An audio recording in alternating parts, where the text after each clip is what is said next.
இது கண்ணியமான கட்சி. அண்ணா சொன்னது போல கடமை, கண்ணியம், கட்டுப்பாடு அதுதான் முக்கியம். புரியுதா? அதனால மற்றவர்களை திட்டி ஓட்டு வாங்கணும்ன்ற அவசியம் நம்ம கூட்டணிக்கு இல்ல, எங்களுக்கும் கிடையாது.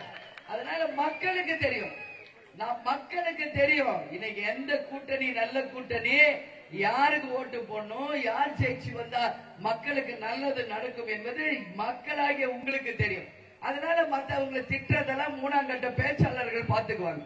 என்ன அவங்க பாத்துக்கிட்டோம், நம்ம வேலை வந்தமா மக்களுக்கு தொகுதிக்கு என்ன செஞ்சோம் அதுதான் இங்க முக்கியம். நிச்சயம் அதை செய்வோம் என்பதை உங்க கிட்ட நான் சொல்றேன். ஏமா நீங்க சொல்லுங்க, மத்த கட்சியை நான் திட்டணுமா நீங்க சொல்லுங்க. அது என்ன ஒரு செகண்ட் வேலை, ஒரே ஒரு செகண்ட் வேலை. ஆனா நம்ம வேலை அது கிடையாது. ஏன் நாம வந்தா இந்த தொகுதி எப்படி முன்னேற்றுவோம், இங்க இருக்கிற மக்களை எப்படி முன்னேற்றுவோம், முடியாத தொகுதி எப்படி நம்பர் 1 கொண்டு வரோம், அதான் நம்மளுக்கு முக்கியம். இவங்களை திட்டுறதுனால யாருக்கு என்ன பலன்? ஒண்ணு இல்ல. கடவுள் இருக்கார், கேப்டன் இருக்கார், கலைஞர் இருக்கார், பாத்துக்குவாங்க.